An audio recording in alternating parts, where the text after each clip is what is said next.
আসসালামু আলাইকুম, কি অবস্থা সবার? সো আজকের গিটার টিউটোরিয়ালটা হচ্ছে মেটাল এরর ব্যান্ডের ক্রোধ গানটি নিয়ে। সো গানটা যদি মেন গানের স্কেলের সাথে প্লে করতে চান তাহলে গিটার অবশ্যই ডি শার্প টিউনিংয়ে রাখবেন। দেন কর্ডস ইউজেসে ওপেন সি শার্প মাইনর, চাইলে সি শার্প মাইনর প্লে করতে পারেন। কর্ডস ইউজেসে বি সাস4, চাইলে বি মেজর ইউজ করতে পারেন। কর্ডস ইউজেসে এ সাস2, চাইলে এ মেজর ইউজ করতে পারেন। সো এই হচ্ছে কর্ড। পুরা গানে টোটাল 3টা কর্ড ইউজেসে। আর স্টামিং প্যাটার্নটা হচ্ছে down down up up down down up down up down down up up down down up down. So স্টামিং প্যাটার্নটা পুরা গানে কর্ডসের সাথে হাফ হাফ প্লে হবে, যেমন down down up up down down up down up আবার down down up up down down up down up down down up up down down up down up down down up up down down up down up.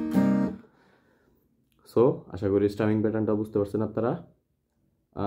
এরপরে যখন গানটা start হয়, start থেকে একদম গানের শেষ পর্যন্ত জাস্ট একটা প্রোগ্রেশন ইউজ দিছে।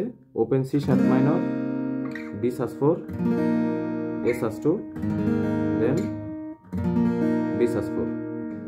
সো এই প্রোগ্রেশনে ইউজ দিছে। আমি যদি শুরু থেকে বলি তাহলে আসলে বুঝতে পারবেন আপনারা।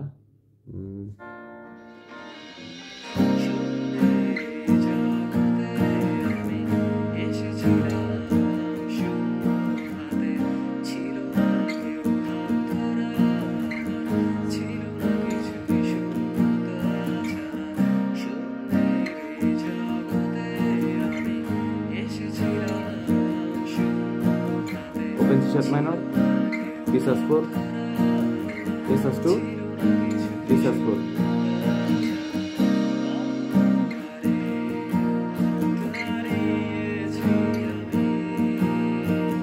Open C sharp minor, B sus4, A sus2, D.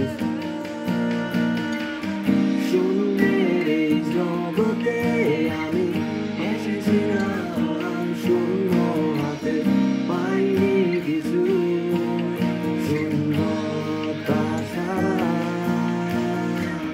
শূন্যের এই জগতে আমি এসেছিলাম, শূন্য হাতে পাইনি কিছু।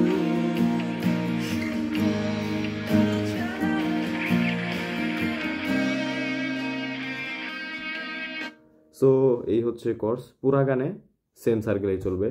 সো আশা করি টিউটোরিয়ালটা বুঝতে পারছেন আপনারা। ধন্যবাদ সবাইকে, দেখা হবে নেক্সট টিউটোরিয়ালে।